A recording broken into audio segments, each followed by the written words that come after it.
Hey, there we go, we've got a camera. Awesome. Awesome, that is really good news. Right, well, might as well get started with this stream then. Right, so we've got camera, we've got audio, lights, camera, action. Let's go!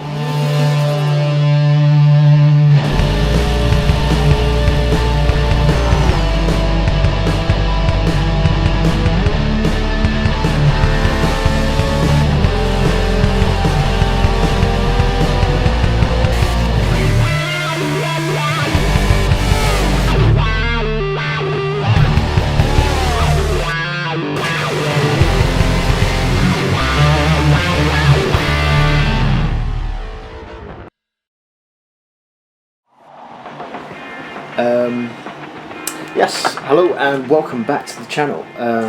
Tonight we are testing the Ferrari and obviously doing some tuning as well.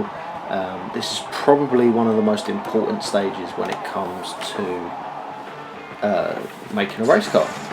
You know, we've obviously in the previous video we painted it, we did the design. Obviously that's purely aesthetic, that's not going to affect performance in any way.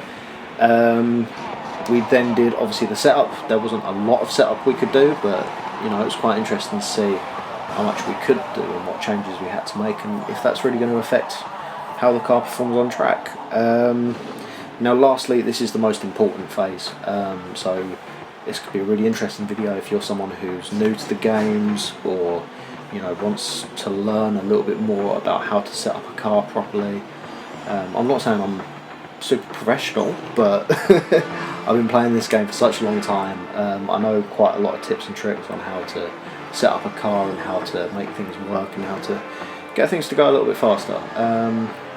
So yeah, what we're going to do is we're going to jump straight into this video, because it's going to be quite a long one, because there's going to be a lot of different testing and tuning, out laps, in laps, change this, change that, you know, there's a lot of changes. Probably one of the most tedious parts about racing cars is the setup phase, because it can take, if you haven't got a car that's built properly or you know ready to race, and you're just not gelling with the car, it can be very difficult.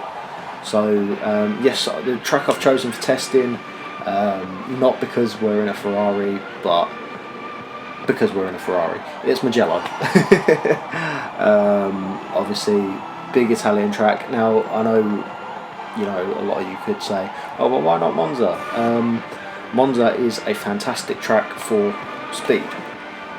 You know, lots of straights, like chicane, straight, chicane, straight, chicane, straight, chicane. That's pretty much all it is, a couple of fast bends in between.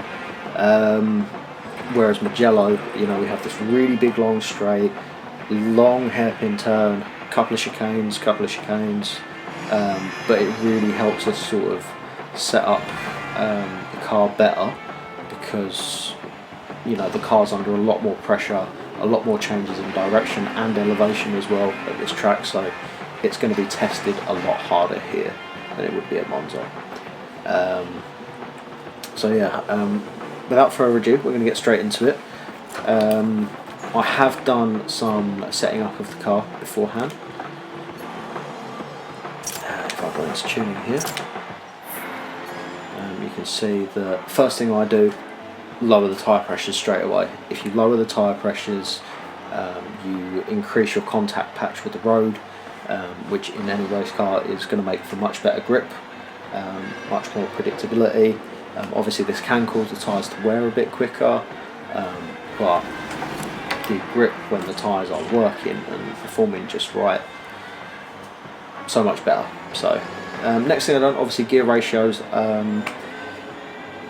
I know a lot of people, you can go into really technical gear ratio setups to have it just set for a certain tracks, but as this is going to be more of a generic tune to work across loads of different tracks, because I could do that, I could do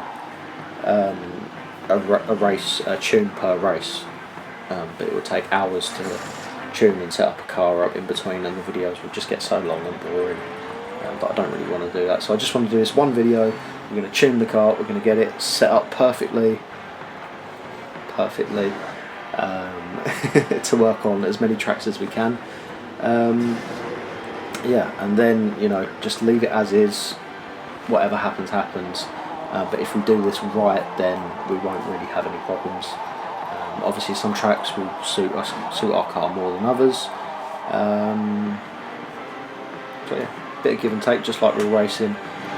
You know, sometimes it'll be your day, sometimes it won't. So yeah, so we're just going for a very flat and smooth gear ratio. As you can see the curve there in the bottom of the screen, it's quite a smooth curve on the gears. Very even split, even gaps, even spacing, so they can rev up to the same point. You know, you'll downshift at the same point. Keeps it very consistent throughout the whole thing. So yeah, I do like to keep my gear ratios a little bit shorter, but as we're going to be racing on tracks which have very, very long straights, we need to keep the top speed higher. So the final drive obviously goes quite far along, and that spreads the gears out, so we get a larger top speed. I can obviously shorten it and we get a smaller top speed, but our gear ratios will be so much sharper and quicker, and we'll get those extra few tenths on acceleration and braking. I said in the last video, where we can't adjust the brakes, we're going to be relying on the gearbox. I don't want to lean on it too much, because one slipped gear, we are racing with simulation damage, and that could damage the gearbox. We don't want to do that. Not that it costs us money, but yeah. Next thing is the alignment, and the camber is the first thing. When I first got into this car, the camber was huge. It was like 2 degrees on the front, 1.4 on the back. So I brought it right down. I want to be a little bit more sensible with the camber. I want to keep the wheels quite flat and quite straight as we can. I took out the rear toe as well. That's where the tyres sort of point outwards. So when you brake, they straighten up a bit. I've taken it out of the back, so we're just going to keep it back up, straight at the back of the car, because the back end was just far too slidey and too twitchy, if you can see from my previous videos. But we added a little bit to the front, just 0.1 of a degree, just because it makes the turning a little bit better. Now this will probably get tuned a little bit as we go along, but yeah. And then the very last thing, obviously we've got the caster angle. So you know, we have quite a high caster angle. This allows for quite a lot of transfer through the drive shafts, for like the drivetrain, like where it's all, you know, where all the weight's going, how much camber there is on the wheels as we turn each corner. So as we turn the corners, the wheels tilt a bit, or do they not tilt a bit, and they stay quite straight. So yeah, stiffened up the anti-roll bars because they were very, very soft. And I believe that sort of contributed to you know, the handling of the car. Springs, I haven't gone all the way up yet, but I got given a pro tip a little while ago. Suspension, get it set up as stiff as you can, and then adjust everything around it. You know, because you want as little roll in the body and the chassis as possible. You know, you can tweak everything else afterwards. If you get everything in the car absolutely rigid, you know, you won't get as much flex. The car will be a lot more predictable. It'll be a lot more stable. So I've done that.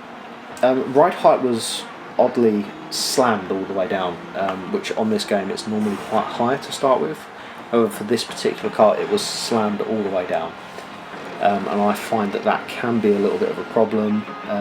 Like the current Formula 1 cars in 2022, they do stall and porpoise, which can make it very unpredictable under braking. If you hit, you know, if you're offline or you hit a bump, or you know, you're just not quite in the right place under braking, and that little bump unsettles the car.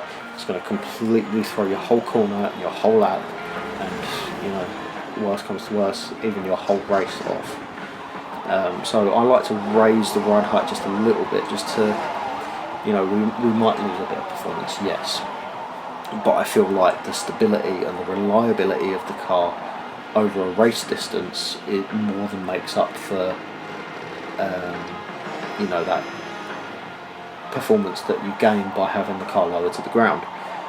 This is purely because you know, we're doing lots of different races in lots of different countries, and we're keeping the tune the same, so we've got to sort of account for everything that's going to be going on. And if I can rely on the car more, and if I can trust how the car's going to act more, and it's not going to bottom out or throw me out of a corner if it hits the slightest little bump and unsettles the car. I can push even harder, and if I can push harder, I can go faster. Damping and rebound stiffness I have left for now. I've got a feeling that I might be pushing that up because, like I said, you want to make everything as rigid as possible. Downforce, yet again, as we've sort of unsettled, well, we had a very unsettled rear end, so I've put a little bit more downforce over the rear end to sort of hold it down through the corners as we're going through the faster corners. The aero's pushing down in the car, and it's going to keep that planted to the road. Brakes, we can't adjust. I'm really gutted. There will be a video where I can show you how to adjust the brakes, and then we can get into that. However, last but not least is the diff, setting up the differential in the car. This is like a transfer box between the axles, especially for rear-wheel drive cars. You have the shaft going through into a box about that big, and obviously two axles coming out each side driving the wheels. Obviously in this diff it sort of twists in a way, and that controls how much torque goes out through each drive shaft. I've taken out some of the acceleration from the rear of the car. This is so it's biased a little bit more to the front, and it's not spinning up the wheels at the back so much, so I can put the power down quicker out of the corners. Yet again, this is probably going to change over the testing period, and I've increased the deceleration so it'll be a little bit more responsive under braking. So yeah, with all that said, I know that was a lot of talking and my mouth is dry. I really need a drink already. I'm going to soldier on for you guys. And we are going to get straight on this track, and we are finally going to get our first race car on the road. Here we go.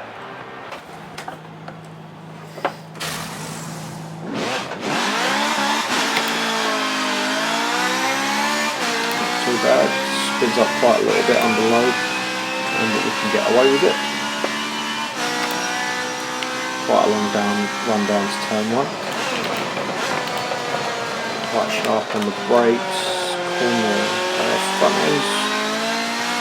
Yeah, we can't judge a car too much on the first lap, because we've only set off. The car isn't up to temperature of any sort. It's very unsettled at the moment. However, the car really needs to be perfect from the get-go, because this is how it's going to be in race conditions. So you need a car that, even though the tyres are still cold, even though it's not up to its optimum operating temperatures, we can still push it, we can still perform. The first lap is when the cars are closest together, everyone's side by side racing, trying to gain as many positions as they can. It's just the best opportunity to gain places, so yeah, we need a car that is really going to work on this first lap. It's not working now, but I need to put a few laps on the car to actually realise how it's performing and why it's performing the way it is. But I'll go over that a little bit more when we get back to the pits.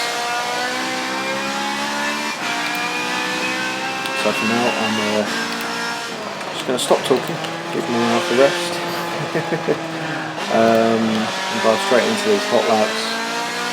Obviously we're taking it very easy in our out laps here, just trying to find where the grip is on the track, where we can push the car, where we can accelerate. We'll just see how it goes. So we're into the last corner now. It's going to be a little bit of mic silence on this next lap, just as I'm focusing on what the car's doing, how it's doing it. See if we can set some provisional lap times.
obviously not exactly the best first flying lap there. The car is still very twitchy. It's a little bit more predictable than it was before, but it's still very twitchy. You know, we're lapping around 159s at the moment, which in terms of race pace is not amazing.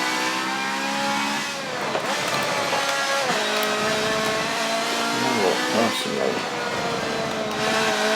just going around these corners, I feel like the gears could be a little bit longer. I know I'm not setting up for this track, but I feel like a lot of tracks follow the same sort of flow. Honestly, the gear ratios could be a little bit longer.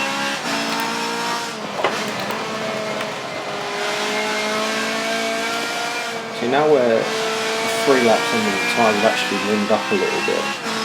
The car is starting to react really well, but we can't afford to be 3 laps into a race before the car actually starts to perform. Because we would have lost time, we would have lost places, you know, we could be in some really bad situations if the car isn't performing to its best. I'm not saying it needs to be perfect straight out of the gate, I'm just saying like we need a competitive car off the line. Because that's where it's most critical, you know.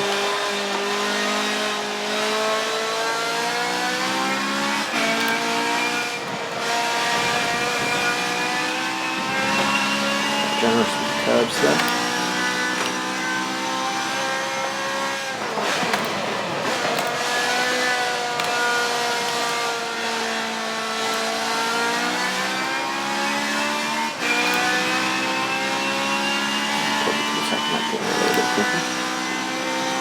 Trying to find our way with the car now.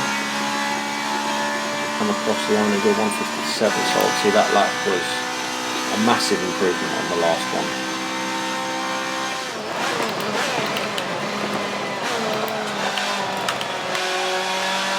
We can now really start to stick it into some corners a lot better.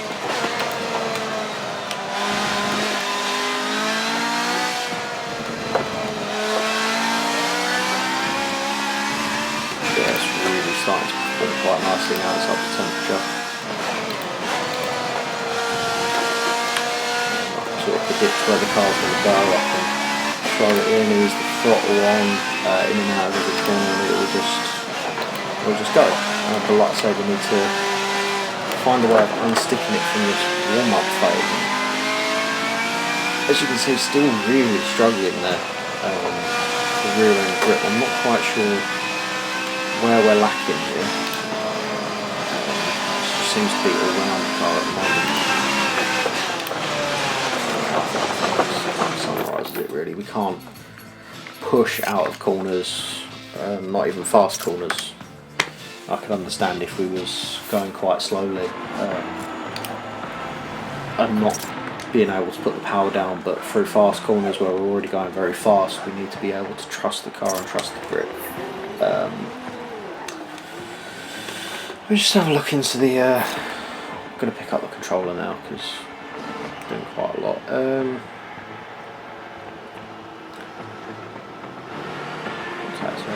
Best fine tune after a few laps since the task will be up during a race, making an experiment. Pressure on the front tires, try to balance for each track. So, I think I'm going to go. We're going to experiment and go slightly lower here, so we're at 24 psi, which is almost as low as you want it. I'm just going to extend the gear ratios here. So let's try 475. We're down to 105 on the timing, which is pretty good. I'm always looking, by the way, at this braking distance thing on the left hand side, the 60 to 0 times. Or distances, should I say, because they're the most important. Obviously we've got the speed, we've got the power, so we can trust that the car's going to be quick, but we also need it to slow down and speed up as quickly as we can as well.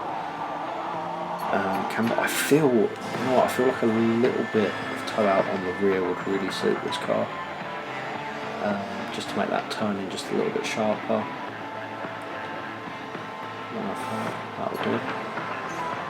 And then maybe decrease caster a little bit. And leave anti-roll bars for now, leave the springs for now, leave all that. Let's up the downforce over the front end. So it's increasing our braking distances.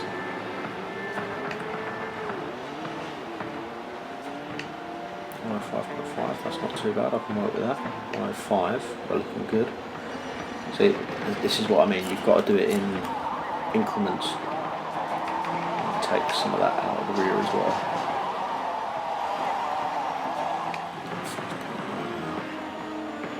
Shot it straight back up, didn't it? 104s, give me 104s. 5.9, 105, I can live with that, 105. And we've almost got a lock diff there, 36 and 35%, so very even split, but could be good.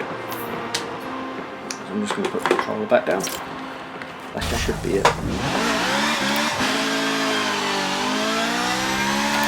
Car goes up really nicely at the start. Swerving, we're making positions as well. We'll go back to the racing line. Some brakes on the first corner. Brakes really nicely actually.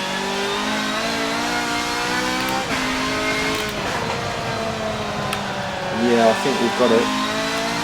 That feels right. That feels good.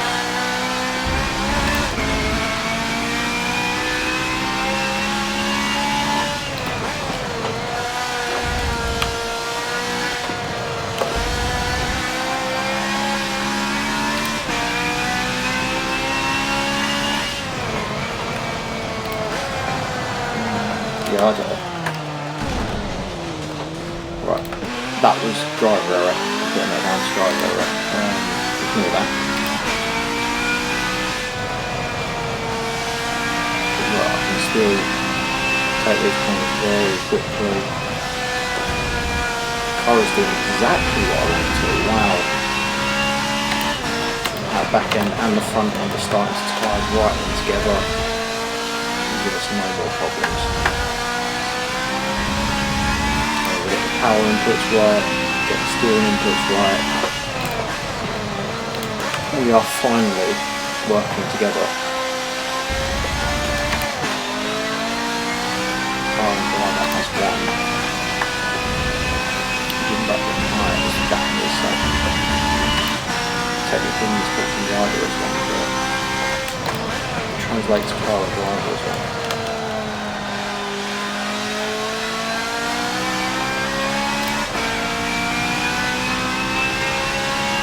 Right, that felt really good. Apart from that little error, but that was really my mistake.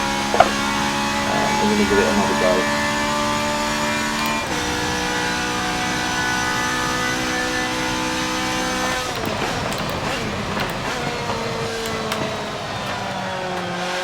Look at that.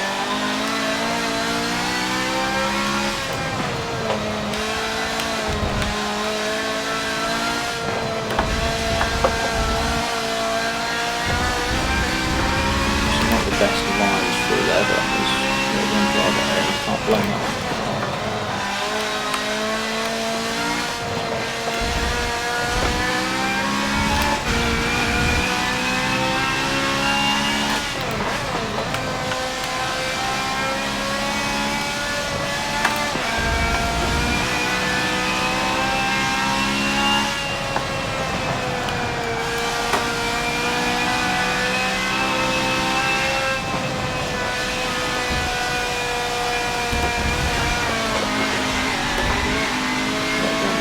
A little bit of a learning process for me. I can feel the car's right.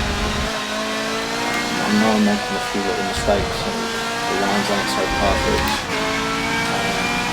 But I feel that the performance is definitely there in the car. It's just about extracting it as a driver. And the driver right now, I can't quite do that. I'm not used to this car working the way it is. everything sort of tied in as one now.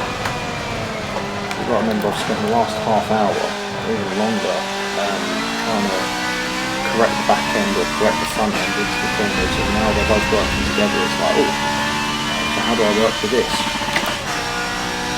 Let's do that. We'll set a benchmark there of 156.7. Like the 154.6, is it? Still can't get over that, there's no way. The car was quick, but wasn't particularly reliable. Well, in the sense that, you know, I couldn't predict how I could push it, if that makes sense.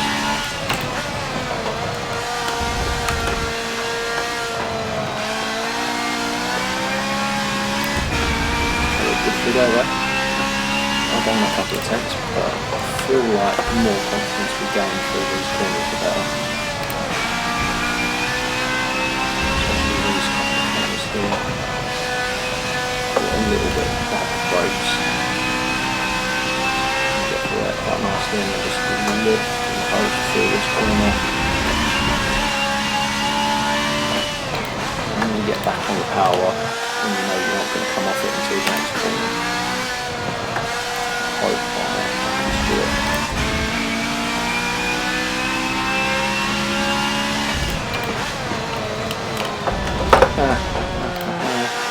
Right, yeah, these tight corners are really starting to catch me off.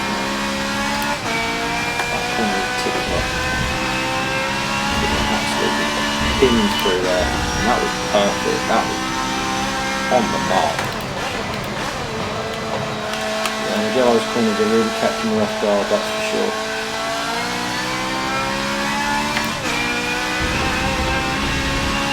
That's horrendous here. Right, so we're into 155s. We did make a few mistakes on that lap, which we need to right. But you know, you can see the lap times that are coming down as we get used to this new car, and I think once I've found that groove, we can really stick with it.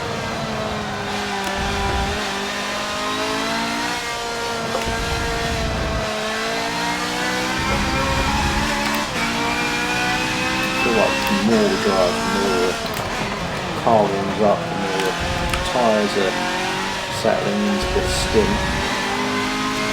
The car is just acting better and better every single lap.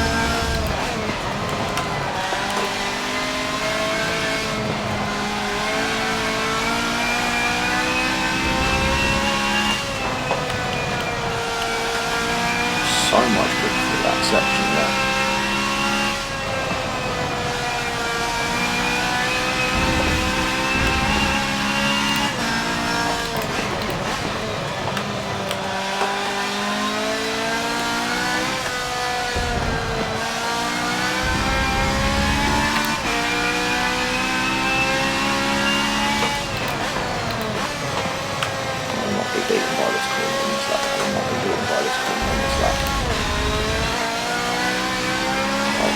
You got away with that one.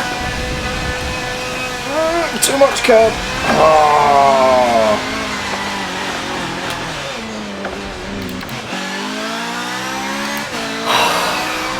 This track is so punishing. Can't take an ounce of curb and it will just throw you off the other side of the track.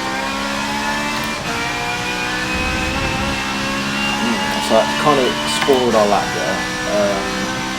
I'm going to have another go at it though. I feel like we've got some good momentum going there.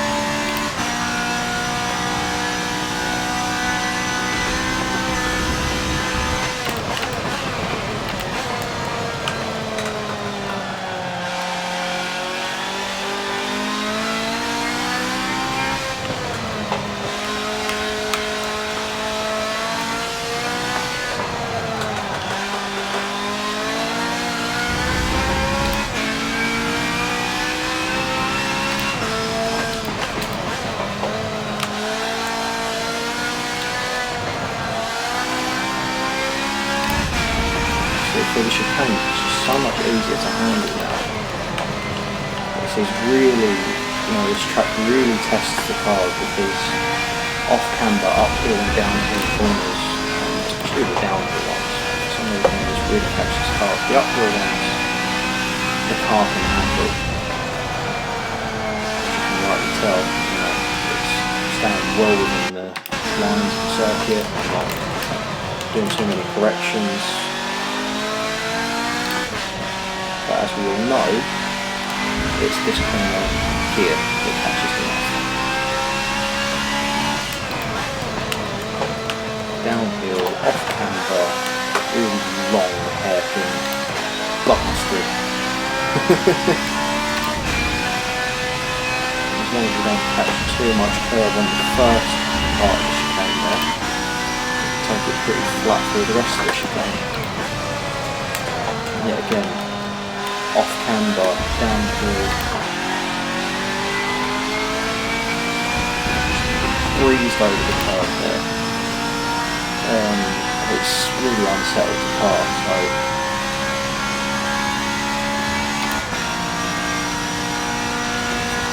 I've just realised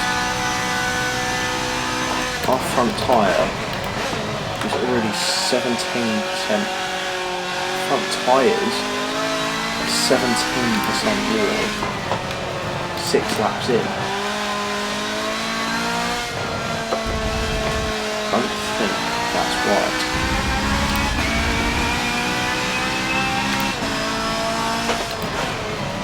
Obviously under a lot of stress here. They're still reacting very well. I'm still taking these corners quite nicely. I don't complain too much about the performance of the tyres. I'm just noticing that they are going off the cliff very quickly.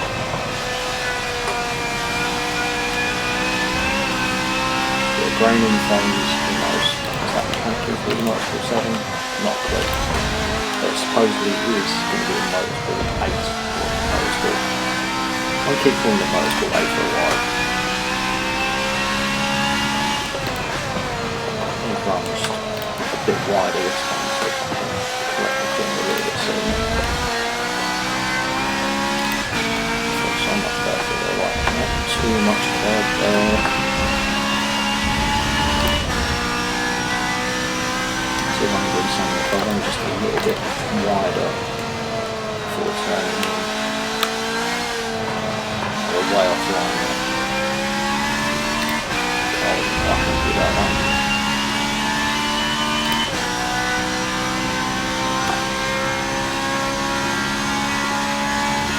We'll go ever so slightly quicker. I'm still 155.6.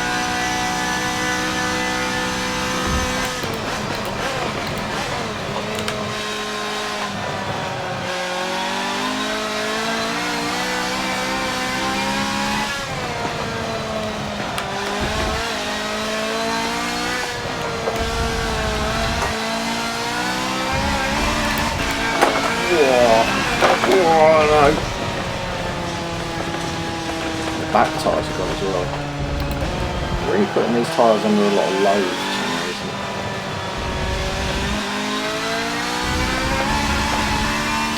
7 laps in.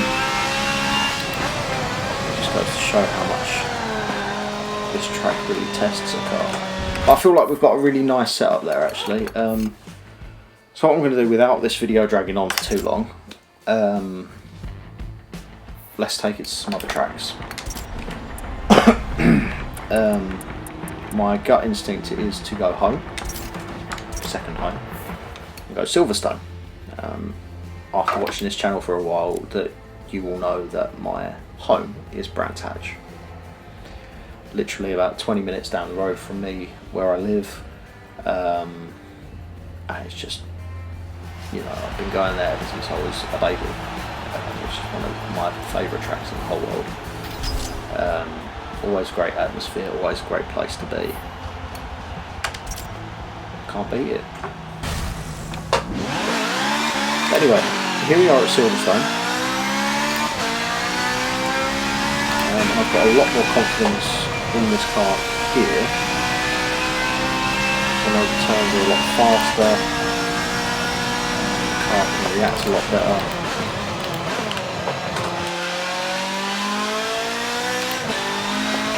Already, as you can see, through two very fast corners at turn 1 and 2, it handled it very nicely. And it's really surprised me through this section as it's just held on perfectly. In fact, too well. I wasn't actually expecting to hold on that well through that section then.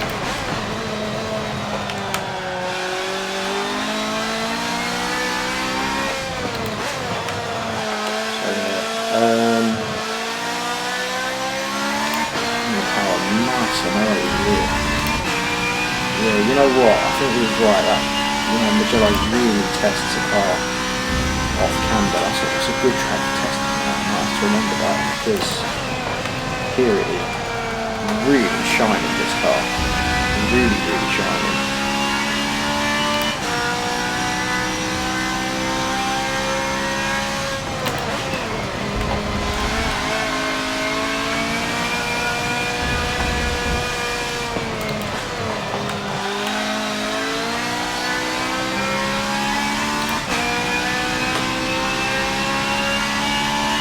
Only got 2.5, maybe 3% wear on the tyres by the end of the first lap. At that rate, we should be about 8 laps in rather than 4 laps before they start degrading to the same point.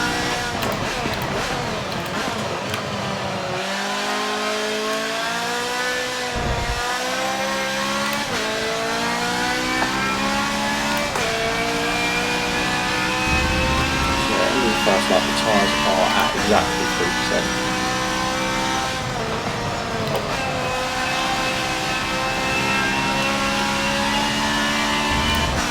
First corner taken very quickly, second corner very smooth. On the brakes, very heavy for this corner.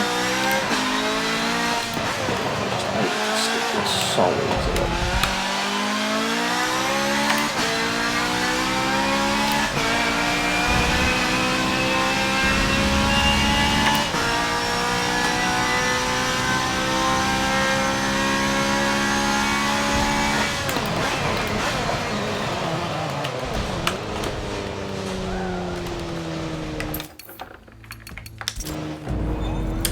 See that.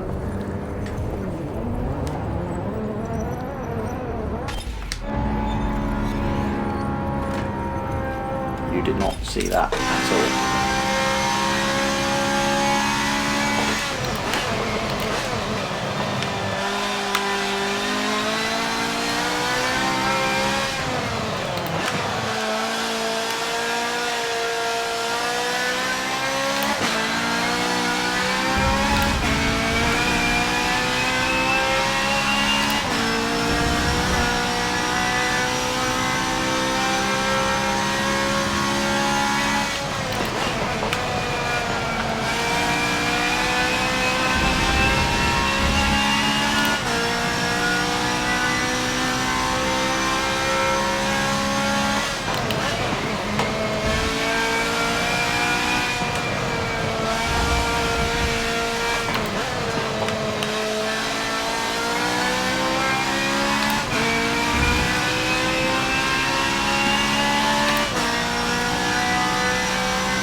Again, 3% a lap.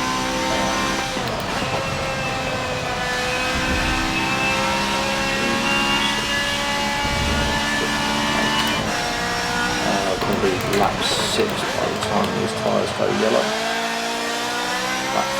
Lap 5, start at lap 6. Start to see the tyres going off. That'll be spot on for this track, really. The race to be I'm aiming to keep the actual championship races to about half an hour long maximum. Obviously the stream can see the full thing, but YouTube will just purely do the highlights, so giving us about 8 to 10 minutes long for a full race. So races will be anywhere from 8 or 9 laps at Spa, for example, to 11, 12, 13 lap time shorter tracks, just so we get that lap time right. Am I focusing? I'm losing time, but it doesn't really matter, because this car is perfect around here. I can really trust how the car's acting. Can really throw it into any corner, fast or slow, and it's coping magnificently better than just a standard car.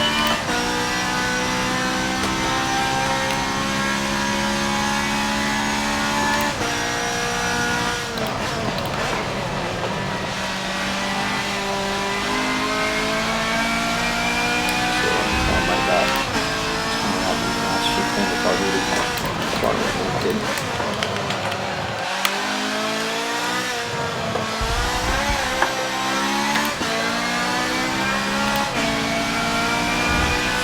Through that section, perfectly within the lines.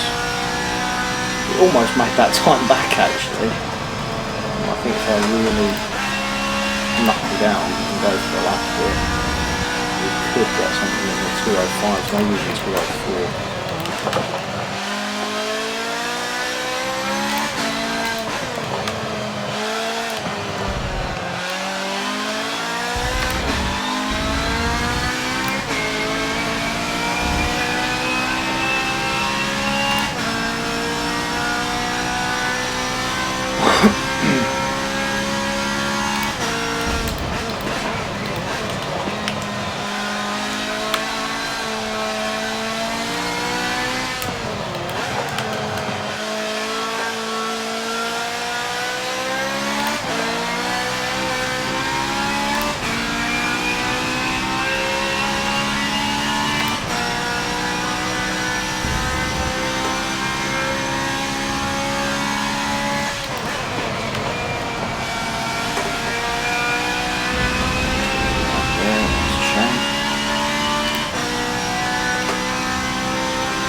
To a 5.6, I'm very happy with that.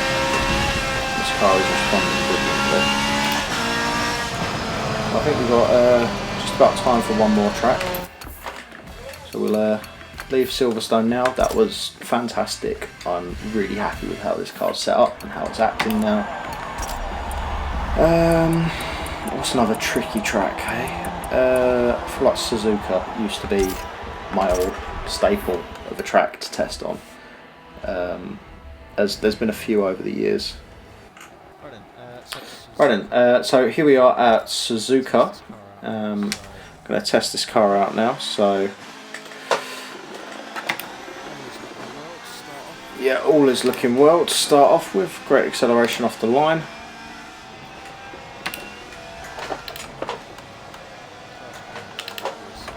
First corner at Suzuka is yet again a very tricky corner, but this car has immediately handled it really well. Going up through the S's. Can we leave it in one gear? I do fancy third, to be honest, just to keep the revs a little bit higher. Yeah, not too much complaining from the car there. And get on the power as we head out of the S's now. Yeah, no, this is handling remarkably well. Especially through the top fast little kink there. Down a couple of gears. And under the bridge we go, off up to the hairpin. This will be a good test for it. Oh, oh, beautiful. Beautiful through there. Let's have it.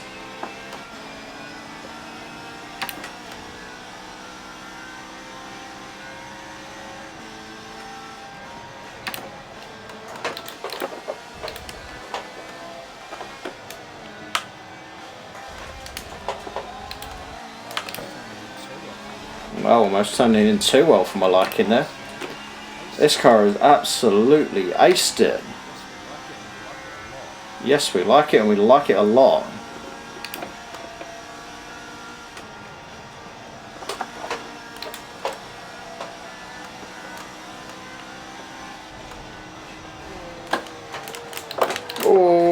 Oh, we've hit the grass.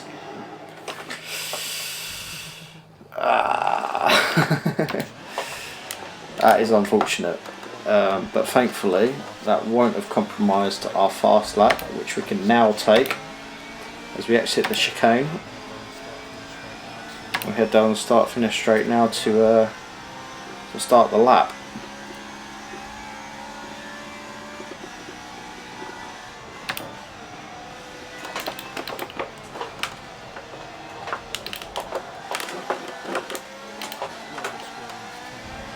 A little bit squirrely into turn one there, but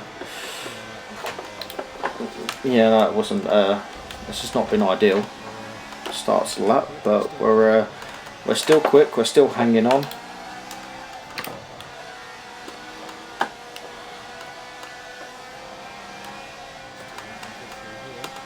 Still looking good through here.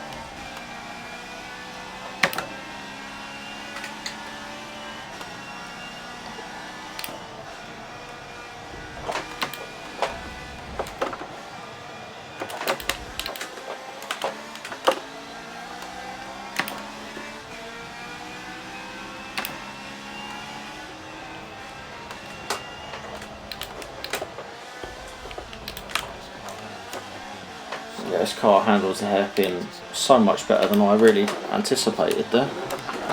Oh, this has not been a good lap though. Alright, let me try and focus on the driving for a lap. We're going to get to the end of this and I'm going to stop talking. I'm really going to put in a flying lap, hopefully.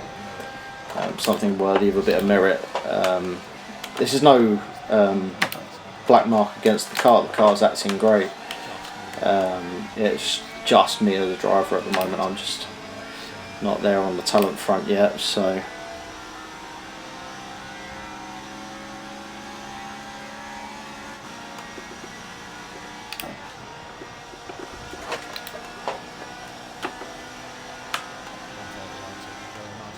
.130R taking very nicely there, and we're going to get a better run through the chicane this time. Look how quickly the car gets slowed down. It's just so good.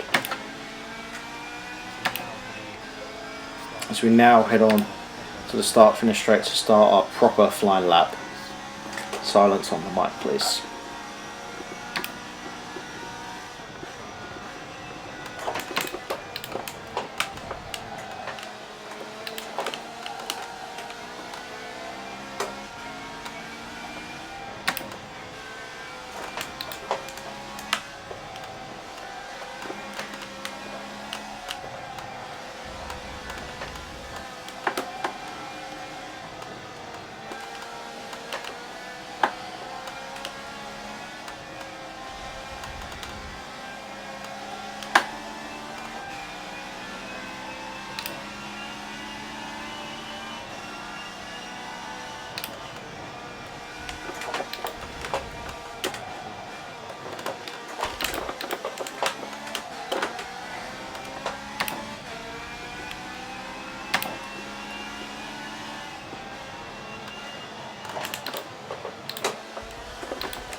2.2 seconds up.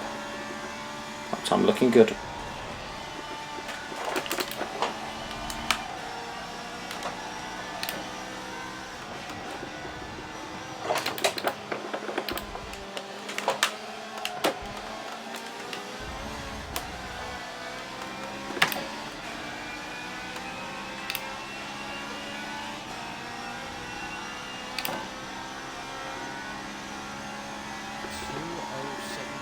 A 207.6. What do you know?